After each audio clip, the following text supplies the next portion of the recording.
जिसने जमीन के नीचे दफन मुर्दा जिस्मों को भी नहीं छोड़ा। वो इंसान नहीं, इंसानियत पर लगा एक सड़ा हुआ धब्बा था। ये कहानी है मोहम्मद रियाज की, जिसने कब्रिस्तान को बना दिया था अपनी हवस का अड्डा। 31 अक्टूबर 2011 पाकिस्तान कराची में एक जगह है लियाकताबाद। शाम ढल रही थी, सूरज की आखिरी किरणें जमीन से उठती हुई धूल और स्याह बादलों में खो चुकी थी। कब्रिस्तान में काम करने वाले कुछ मजदूर अपने रोज के काम से निपटकर बाहर चौकी के पास बैठकर चाय पी रहे थे। अचानक भीतर से एक चीख गूंजती है, बचाओ बचाओ की। एक अधेड़ उम्र का आदमी बदहवास कांपता हुआ पसीने से तरबतर कब्रिस्तान के भीतर से भागता हुआ उनकी तरफ आ रहा था। उसका नाम था मोहम्मद रियाज, वही रियाज जो वहां पर पिछले कई महीनों से एक मजदूर के तौर पर काम कर रहा था। उसके चेहरे पर खौफ की ऐसी परछाई थी जैसे किसी ने उसके सामने जिन छोड़ दिया हो। क्या हुआ रियाज? सब चौंक कर पूछते हैं। रियाज कुछ बोल नहीं पाता, बस कांपते हाथों से कब्रों की ओर इशारा करता है। कब्र, वो लड़की, उसकी आंखें, सबको समझ नहीं आता कि ये क्या बकवास कर रहा है, मगर डर के मारे सब लोग टार्च लेकर उसके साथ कब्र की ओर बढ़ते हैं। जैसे ही वे वहां पहुंचते हैं, उसके पैरों तले जमीन खिसक जाती है। एक नई खुदी कब्र का स्लैब एक तरफ खिसका हुआ है और भीतर मिट्टी हटी हुई है जहां तो किसी को दफनाया गया था अभी कुछ ही घंटे पहले। सबकी नजरें रियाज पर टिक जाती हैं। अब वो बोलने की हालत में आता है, कांपते हुए कहता है, मैं कब्र के अंदर था और उस लड़की के चेहरे पर जब मेरी नजर पड़ी, उसकी आंखें चमक रही थीं। मैं डर गया, वो मुझे देख रही थी। ये सुनते ही एक शख्स रियाज के मुंह पर तमाचा जोड़ देता है, हरामजादे, तू वहां क्या कर रहा था? अब रियाज चुप नहीं रहता, सब फटाफट बताने लगता है। कितने मुर्दों के साथ ये कर चुके हो? ये 48 साल हो गए। 48 खवातीन के साथ कब्रों में दफनाई गई औरतों के साथ गलत काम किया करता था। मैंने उनके जिस्म से वो किया जो सिर्फ एक हैवान करता है। सब सन्न रह गए, किसी को यकीन नहीं हुआ।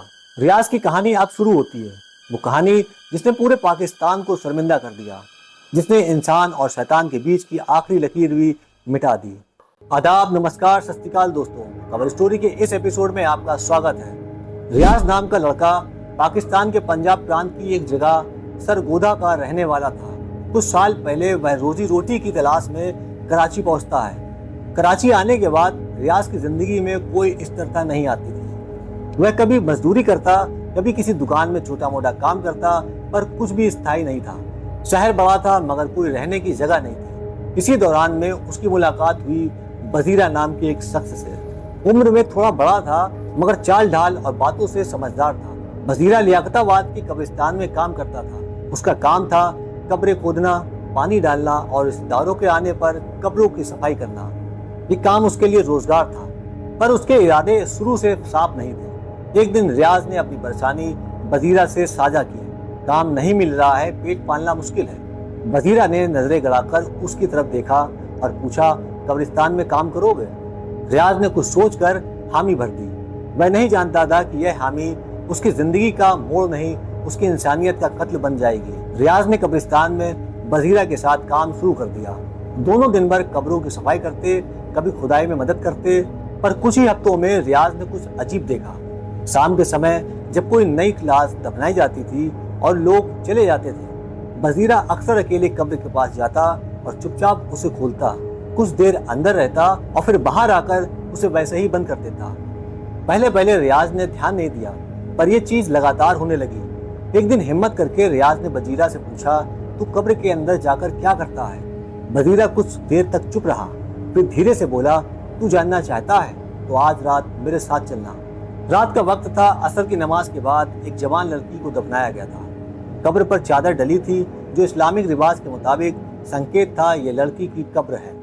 कुछ घंटे के बाद जब अंधेरा घना हो गया और कब्रिस्तान में सन्नाटा छा गया, बजीरा ने रियाज को बुलाया, चल आ जा, तुझे बताता हूँ मेरी असलियत। रियाज थोड़ा डरा और थोड़ा झिझक के साथ उसके पीछे पीछे चला। कब्र के पास पहुंचकर बजीरा ने मिट्टी हटाई, फिर पत्थर का स्लैब हटाया और कब्र में उतर गया। रियाज ऊपर खड़ा देखता रहा 10 से 15 मिनट। फिर बजीरा बाहर आया। उसका चेहरा पसीने से भरा हुआ था, सांसें तेज, लेकिन आंखों में हबस की चमक। उसने रियाज की आंखों में आंखें डालकर कहा, ये जो मर जाती हैं, ये ना रोती है, ना चीखती है और ना ही किसी को कुछ बताती है। हवस बुझानी हो तो सबसे आसान है ये। रियाज को झटका लगा, उसे समझ नहीं आया कि क्या जवाब दे। पर राक्षसों की दुनिया में पहला झटका आखिरी नहीं होता। अब रियाज खुद बजीरा के साथ कब्रें खोदने लगा। उनका टारगेट साफ था, वो लाशें जो असर के वक्त दफनाई जाए। क्यों? क्योंकि वो ताजी होती है और कब्रिस्तान के उस वक्त अंधेरा घिरने लगता था, जिससे इन दोनों शैतानों को वक्त और पर्दा दोनों मिल जाता। दोनों शाम 4 से 6 बजे के बीच कब्र पर नजर रखते थे। अगर कब्र पर सफेद चादर डली होती है तो ये समझ जाते थे ये किसी औरत की कब्र है। कब्रों की पहचान करना इनके लिए आसान था। औरत की लाश एक हल्की इत्र की खुशबू भी आती थी जो इन राक्षसों को आकर्षित लगती थी। उन्हें यह सब हवस का एक इशारा लगता था। अक्सर रियाज नीचे उतरता था पहले, फिर वजीरा। वो मुर्दा शरीर को अपनी हवस का शिकार बनाता था। ना वो चीखती, ना मना करती, ना केस होता है। वजीरा अक्सर हंसते हुए कहता है, रियाज भी अब इस काम का आदी हो चुका है। कहते हैं ना, जुर्म की एक उम्र होती है, एक वक्त आता है जब साथ छोड़ जाता है और जुर्म करने वाला या तो मारा जाता है या मरने जैसा हो जाता है। वजीरा भी कुछ ऐसा ही था। वो नशे का आदी था। शराब, चरस, अफीम जो मिला पी लिया करता था। वो जितना दरिंदा था उतना ही कमजोर भी। उसका शरीर धीरे धीरे जवाब देने लगा। एक दिन कब्र से लौटते वक्त ही उसे उल्टी हुई और वहीं पास की झाड़ियों में गिर पड़ा। रियाज घबराया मगर वजीरा उठ न सका। कुछ घंटे बाद डॉक्टरों ने साफ कहा, ड्रग्स ओवरडोज से उसकी मौत हुई है। अब रियाज अकेला था मगर हवस वैसे ही थी। जिस रात वजीरा मरा, रियाज अकेला कब्रिस्तान में बैठा था। हर चीज शांत थी मगर उसके भीतर जो चल रहा था वो तूफान था। क्या अब रुक जाएगा? क्या अब इस घिनौने खेल को खत्म कर देगा? नहीं, अब उसे डराने वाला कोई नहीं था। अब उसे टोकने वाला, बातों में लगाने वाला कोई भी नहीं था। अब रियाज का मन पूरी तरह से शैतान का गुलाम बन चुका था। हर दिन असर की नमाज के बाद वह एक कोना पकड़कर बैठ जाता था। कब्रिस्तान में जब कोई जनाजा आता तो उसकी नजरें सीधे उन कब्रों पर जाती जहां औरतों की लाशों को दफनाया जा रहा है। अगर चादर डली होती है तो वह जान जाती है कि शिकार आ गया। अब वह खुद मिट्टी हटाता, सैलाब हटाता और अपनी हवस को शांत करता। पर उसका डर, उसकी इंसानियत, उसकी शर्म सब मर चुकी थी। 31 अक्टूबर 2011 वो रात जिसने सन्नाटा तोड़ दिया। उस दिन एक 18 साल की लड़की की लाश दफनाई गई थी। वह किसी बीमारी से मरी थी। उसकी माँ ने नम आंखों से उसे कब्र के हवाले किया था और दुआ की थी, या अल्लाह मेरी बेटी को जन्नत नसीब करना। पर वह नहीं जानती थी कि उसकी बेटी को कब्र से उठाकर नरक दिखाने वाला वहां पहले से मौजूद था।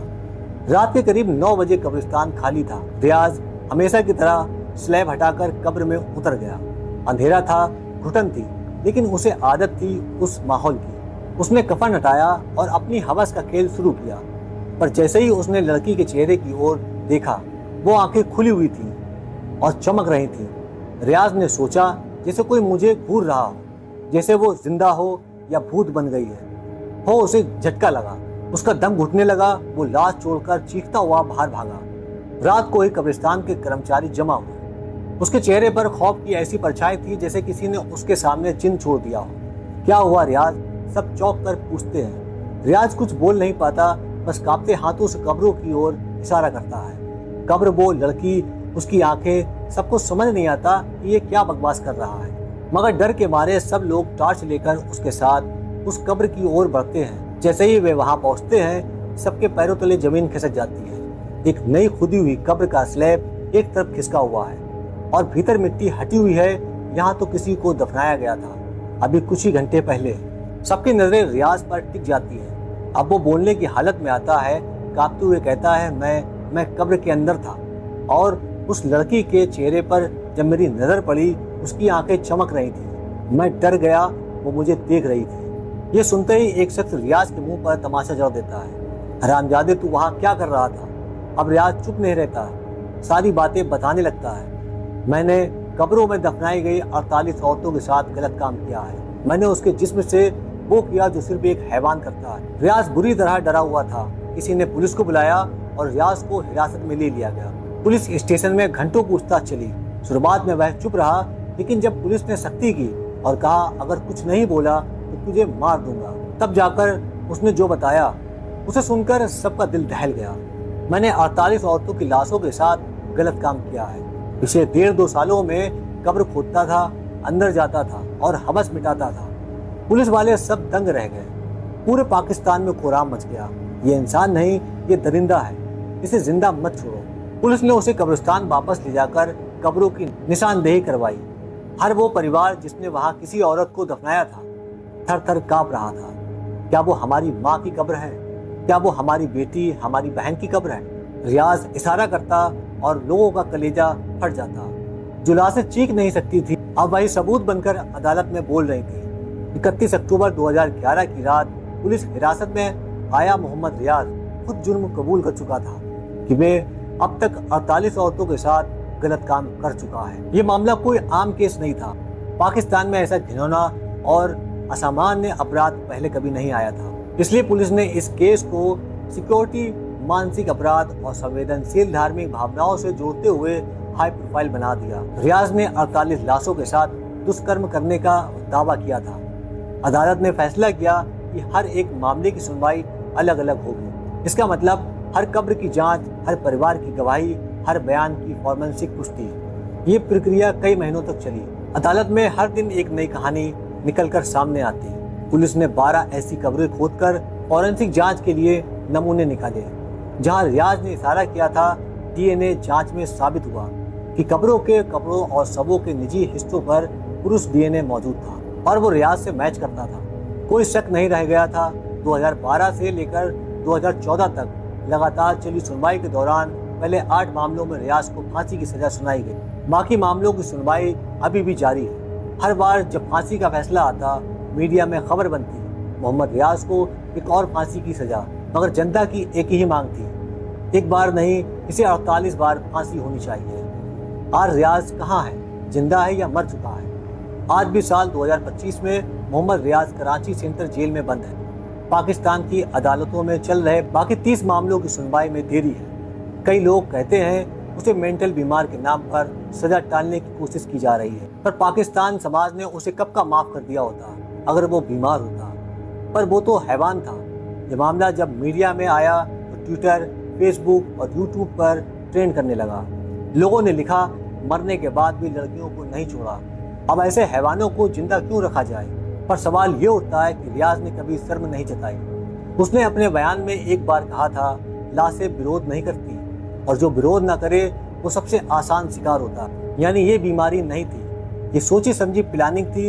ये कहानी एक चेतावनी की है कि हवस का कोई धर्म नहीं होता, कोई सरहद नहीं होती। हालात बुरे हो तो इंसानियत को मत छोड़ो।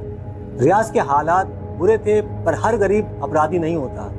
गरीबी एक इम्तिहान है, जुर्म उसका जवाब नहीं है। संगत आपकी सोच तय करती है। वजीरा जैसा आदमी रियाज की जिंदगी में नहीं आता तो शायद वो आज भी मजदूरी करता, शरीफ होता। किसके साथ उठते बैठते हो यही तय करता है कि तुम इंसान बनोगे या हैवान। हर काम के पीछे एक नियत होती है। कब्रों की खुदाई एक जिम्मेदारी थी, लेकिन जब नियत गंदी हो तो इबादत भी गुनाह बन जाती है। किसी भी काम को अपनाने से पहले सोचो उसका मकसद क्या है। तालीम और जागरूकता जरूरी है। अगर रियाज को बचपन में ही तालीम, सही सोच मिलती तो शायद आज वो जेल में नहीं, अपने परिवार के साथ होता। हमें अपने बच्चों को सिर्फ किताबें नहीं, इंसानियत भी सिखानी है। पाकिस्तान का समाज, मीडिया और आम लोगों के जरिए इस जुर्म के खिलाफ खड़े हुए। हमें भी हर उस गुनाह के खिलाफ बोलना होगा जो समाज को भीतर से गला रहे हैं। मोहम्मद रियाज एक नाम नहीं, ये एक नसीहत है, एक ऐसा आईना जो दिखाता है कि जब इंसान अपनी रूह बेच देता है तो वो इंसान नहीं, जिंदा लाश बन जाता है, जो मरने के बाद भी चैन से ना सो सके। उनका क्या कसूर था? इसलिए अगली बार जब किसी गलत रास्ते पर जाने लगो तो खुद से एक सवाल करना, क्या मैं भी रियाज बन रहा हूँ? अगर जवाब हाँ है तो समझ लो तुम्हारे भीतर का इंसान मर रहा है। हर शैतान सींग लेकर पैदा नहीं होता। कुछ चेहरे इंसानों के होते हैं, मगर काम शैतानों से भी घिनौने हैं। इसलिए जागो, सोचो और किसी भी रियाज को बनने से पहले ही रोक दो। दोस्तों, इस पूरी घटनाक्रम को सुनाने का उद्देश्य किसी को परेशान करना या किसी का दिल दुखाना नहीं है, बल्कि आपको जागरूक करना है और आपको होशियार रखना है। मिलते हैं कबर स्टोरी के किसी नए एपिसोड में। जब तक अपना ख्याल रखें।